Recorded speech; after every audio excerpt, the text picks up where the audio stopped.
আজকে আবার চলে এলাম আপনাদের সামনে আমার গল্প নিয়ে, যেটা সমাজে হয় আর সেগুলো আমি ছোট ছোট করে তুলে ধরার চেষ্টা করি। যার সামনে আমার এই ভিডিওটা পড়বে অবশ্যই আমার গল্পটা শুনবেন বা শোনার জন্য সময় অবশ্যই রাখবেন।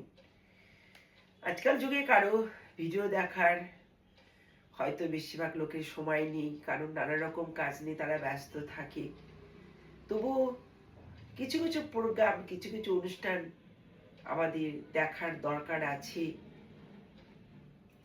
যেগুলো দেখলে হয়তো অনেক সময় অনেক রকম ভুলভ্রান্তি বোঝা যায়, ভুলভ্রান্তি মাপ করা যায়, ভুলভ্রান্তি হয়ে থাকে।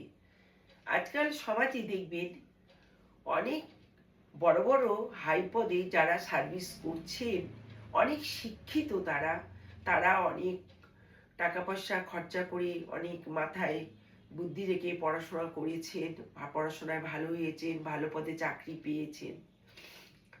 সেটা আমাদের কোর্টের বিচারপতি বলুন, অনেক ধরনের মানুষ আছে যারা অনেক শিক্ষিত, কিন্তু দেখা যায় যে তারা শিক্ষিত হয়েও যারা উচ্চ পদে আছেন তাদেরকে সম্মান দিয়ে কথা বলতে পারেন না।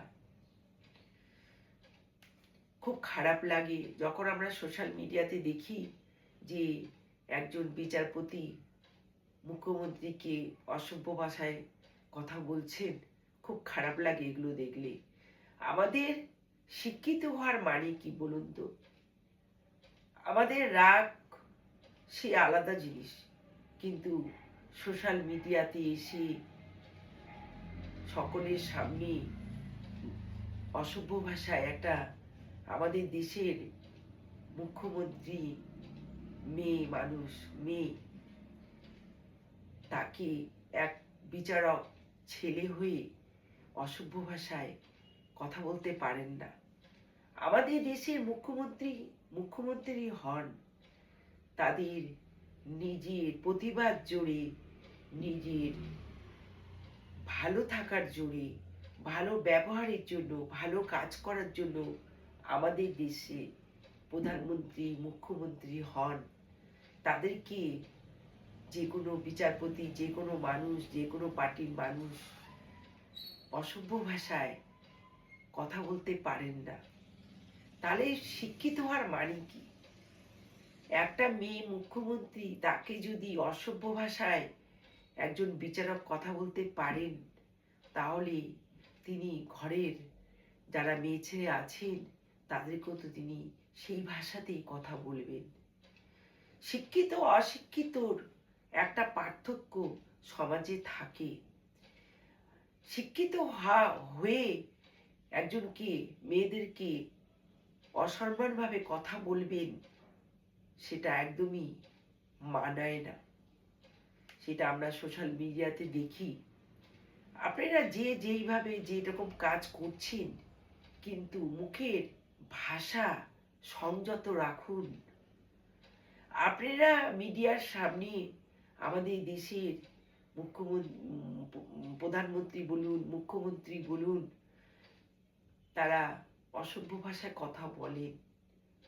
রেসপেক্ট, সম্মান একটা আলাদা জিনিস। আপনি তাদের সম্পর্কে বলতে পারেন, কিন্তু অসভ্য ভাষায় সম্মানমূলক কথা বলার চেষ্টা করুন। অসভ্য ভাষায় কথা না বললেই সেটা ভালো লাগে, কারণ কথাটা আপনার মধ্যে সীমাবদ্ধ থাকে না। কথাটা পুরো সোশ্যাল মিডিয়াতে, খবরে ছড়িয়ে পড়ে। মেয়েদেরকে রেসপেক্ট করতে জানুন।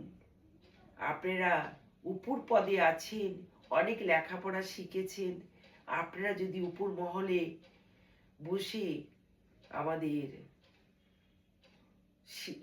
আমাদের মুখ্যমন্ত্রীকে অসভ্য ভাষায় কথা বলেন মিডিয়ার সামনে, কেমন লাগে বলুন তো? পার্সোনাল রাগকে কখনো আপনারা ওইরকম ভাবে কথা বলতে পারেন না।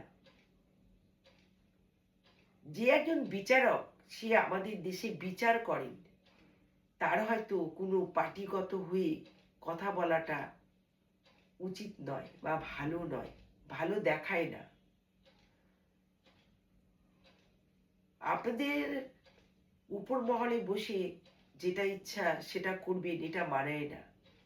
৩২,০০০ শিক্ষক শিক্ষিকার চাকরি চলে গেছিলেন আপনার বিচারের জন্য।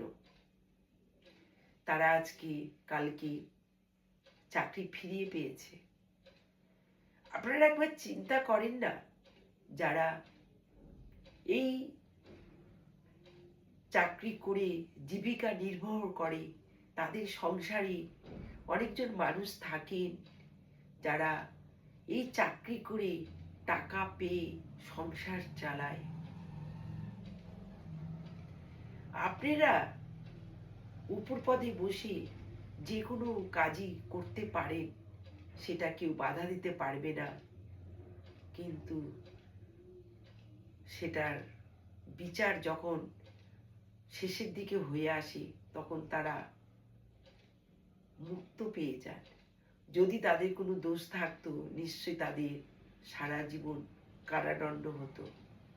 আপনারা উপর মহলে আছেন বলে যেটা খুশি সেটা বলতে পারেন না, কারণ আপনাদের মুখের ভাষা আমরা জনগণ সোশ্যাল মিডিয়ার মাধ্যমে, খবরের মাধ্যমে, টিভি খুললেই আমরা খবর দেখতে পাই। সেখানে আমরা ছোট ছোট বাচ্চারা খবরে সোশ্যাল মিডিয়াতে দেখতে পারি, জানতে পারি। এই জন্য আমার অনুরোধ থাকবে, আপনারা যত উপর মহল পদে কাজ করুন, শিক্ষিত হয়েছেন, আর সেরকমভাবে কথা বলুন সম্মান দিয়ে। পার্সোনাল বা নিজের রাগ মিডিয়ার সামনে কাউকে গালি দিয়ে, কাউকে অসম্মান করে কথা বলবেন না, এটা আপনাদের মানায় না। অশিক্ষিত বললে সেটা হয়ে যায়, কিন্তু শিক্ষিত মানুষরা, আরও শিক্ষিত আমাদের সমাজে যারা উপর মহলে আছেন, মন্ত্রীরা, তারা সমাজে কাজ করছেন, আমাদের মুখ্যমন্ত্রী দেশে নিজের জীবনটা বিলিয়ে দিয়েছেন একটা মেয়ে হয়ে। এত বড় একটা পশ্চিমবঙ্গ, ওয়েস্ট বেঙ্গল, সেখানে কাজ করছেন। তাদের মাথা অনেক খাটাতে হয়, তারা আমাদের বেঙ্গলের জন্য অনেক কষ্ট করছেন, তবু তাদেরকে আপনারা সম্মান দিয়ে কথা বলতে পারেন না। এগুলো আমাকে খারাপ লাগে, যখন আমরা সোশ্যাল মিডিয়াতে দেখি এগুলো খুব খারাপ হয়, খারাপ লাগে। আর খারাপ লাগে বলে আমি ছোট করে আপনাদের সামনে বলার চেষ্টা করুন। মুখের ভাষা সংযত করুন, মেয়েদেরকে সম্মান দিয়ে কথা বলুন, কারণ আপনারা অনেক লেখাপড়া শিখেছেন, অনেক হাই পদে আপনারা কাজ করছেন, চাকরি করছেন, আপনারা একটা বিচার পদে বসে আছেন। আপনারা যখন বিচার পদে বসে থাকেন তখন আপনাদের যেটা আপনারা বিচার পদে পড়ে বসে বিচার করেন, সেটাই সবাইকে মানতে হয়। সেটা ভুল হোক আর অভুল হোক, সঠিক হোক আর বা নাই হোক, সেটা আমাদের তখনকার জন্য মেনে নিতে হয়। এই জন্য আপনারা যখন উপর মহলে আছেন, আপনারা বিচার করে সব কাজগুলো করুন। নমস্কার।